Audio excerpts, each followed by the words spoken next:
இப்போது நீங்கள் கேட்கவிருப்பது ஜூனியர் விகடனில் வெளியாகும் பா. திருமாவேலனின் பெரியோர்களே தாய்மார்களே தொடரின் பகுதி 81.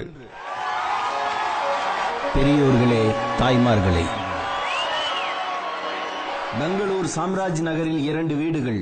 ஒரு வீடு பேலஸ் மாதிரி பெரியது, இன்னொன்று அடக்கமான சிறிய வீடு. ஒரு வீட்டின் பெயர் ஜெயவிலாஸ், இன்னொரு வீட்டின் பெயர் லலித விலாஸ்.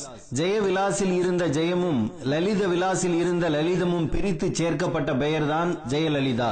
மைசூர் ராஜகுடும்பத்தின் பெயர்தான் ஜெயா. அதனால் ஜெயலலிதா மைசூர் ராஜகுடும்பத்தைச் சேர்ந்தவர் என்று நினைத்துவிட வேண்டாம்.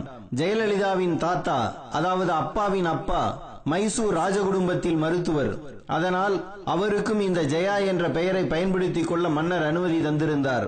தனது மகனுக்கு ஜெயராம் என்று பெயரிட்ட ரங்காச்சாரியார் மகள்களுக்கு ஜெயசீதா, ஜெயலட்சுமி என்று பெயரிட்டார். இந்த ஜெயராமுக்கும் வேதா என்ற சந்தியாவுக்கும் பிறந்த மகள்தான் ஜெயலலிதா. இவருக்கு ஒரு அண்ணன் உண்டு, அவர் பெயர் ஜெயக்குமார். பேர் வைக்கும் போதே ஜெயம் தொடங்கிவிட்டது. ஜெயலலிதாவின் நடை, உடை, பாவனை, டாம்பீகம் எல்லாமே அப்பாவின் அப்பா டாக்டர் ரங்காச்சாரியார். ஜெயலலிதாவின் பூஜை, புனஸ்காரம், நம்பிக்கைகள், ஆன்மீகம் எல்லாமே அம்மாவின் அப்பா ரங்கசாமி ஐயங்கார். 2 தாத்தாக்களின் குணாம்சத்துடன் வளர்ந்தவர்தான் இந்த அம்மா.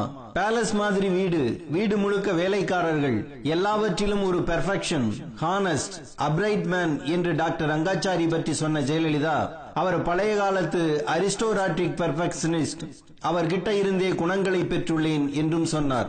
அம்மாவின் அப்பாவான ரங்கசாமி ஐயங்கார் பயங்கரமான ஆர்த்தடாக்ஸ் ஐயங்கார். இதுவும் ஜெயலலிதாவின் வார்த்தைகள்தான். காலை 4 மணிக்கு எழுந்து பூஜை செய்து 6 மணிக்கு காலை சாப்பாடு சாப்பிடும் மனிதர் அவர்.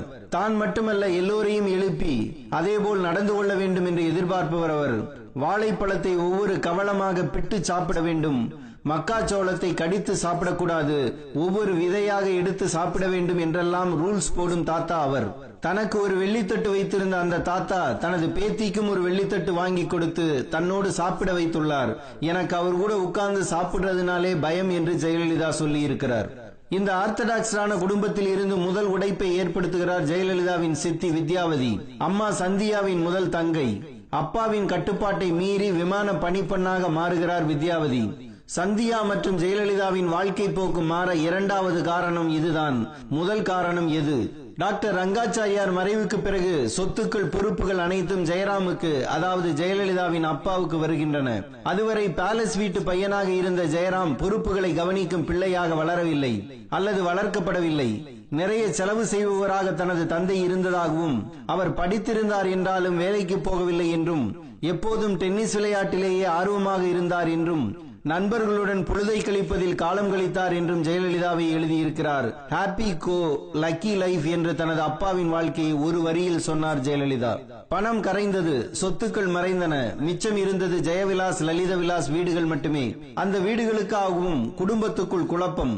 2 பிள்ளைகளையும் மனைவி சந்தியாவையும் பெங்களூரில் உள்ள தனது மாமனார் ரங்கசாமி ஐயங்கார் வீட்டுக்கு அனுப்பிவிட்டு 2 நாட்களில் இந்த பிரச்சனைகளை எல்லாம் முடித்து வைத்துவிட்டு வந்து விடுகிறேன் என்று நம்பிக்கை வார்த்தைகளை ஊட்டி அனுப்பி வைத்த ஜெயராமால் போக முடியவில்லை. 2 நாளில் இறந்து போனார். அப்பாவின் மரணம் எப்படி நடந்தது என்று எனக்கு தெரியவில்லை என்று ஜெயலலிதா சொல்லி இருக்கிறார். தந்தை இறந்த போது ஜெயலலிதாவுக்கு 3 வயது.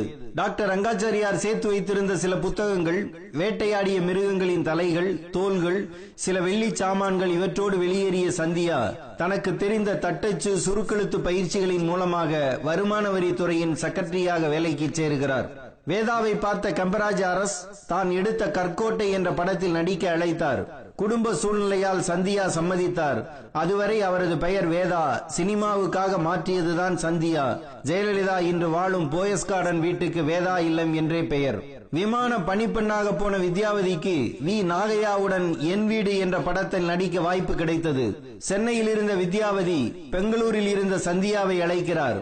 ஜெயக்குமார் மற்றும் ஜெயலலிதாவுடன் சென்னை வந்த சந்தியா தியாகராய நகர் மாசிலாமணி தெருவில் குடியேறுகிறார்.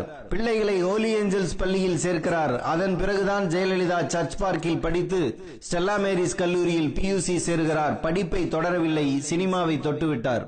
ஜெயலலிதாவுக்கு ஆரம்பத்தில் இருந்து சினிமா ஆசை இல்லை. மகளை சினிமாவுக்கு அழைத்து வர வேண்டும் என்று அம்மா சந்தியாவுக்கும் விருப்பம் இல்லை.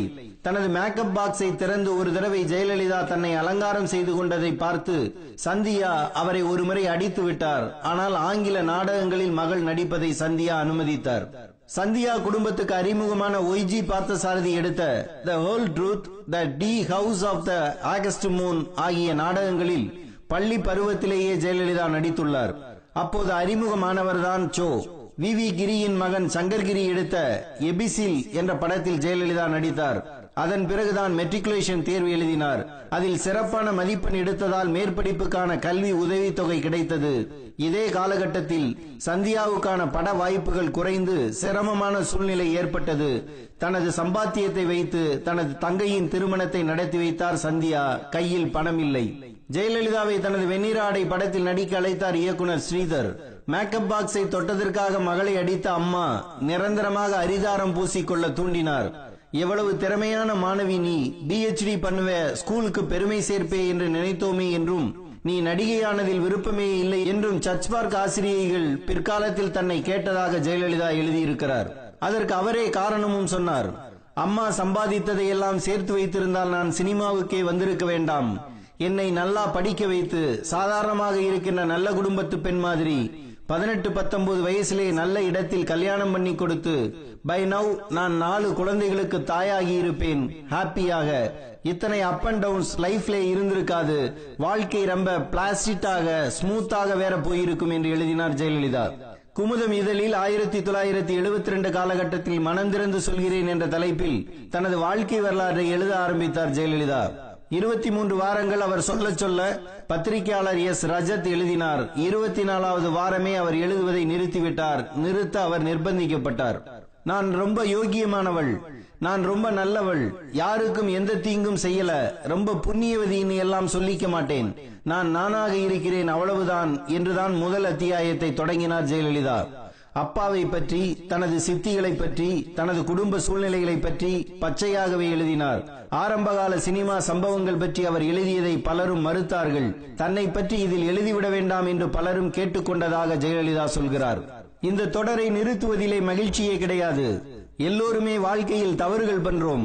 என்னுடைய தவறையும் ஒத்துக்கிறேன். முதல் தவறு, என் வாழ்க்கையில் சம்பந்தப்பட்ட அநேகம் பேர்கள் இருக்கும்போது சுயசரிதம் எழுத ஆரம்பித்தது. இரண்டாவது தவறு, எழுதுவதில் ரொம்ப பிராங்காக இருந்ததுதான் என்று வெளிப்படையாக சொன்ன ஜெயலலிதா, என்னை பற்றி எழுதும்போது என்னை பற்றி மட்டுமே எழுத முடியாது என்றும் சொன்னார். அப்போது அவர் சொன்ன விளக்கம்தான் மனிதன் தீவு ஆவதில்லை என்பது. பள்ளி பருவத்தில் பட்டாம்பூச்சியை போல திசையெல்லாம் திரிந்து, கல்லூரி பருவத்தில் கிரிக்கெட் வீரர்கள் நாரி கேண்டிடா பட்டோடி போன்ற கிரிக்கெட் வீரர்களிடம் ஆட்டோகிராஃப் வாங்க கனவு கண்டு அலைந்த ஜெயலலிதாவையே தனித்தீவு ஆக்கியது அரசியல்.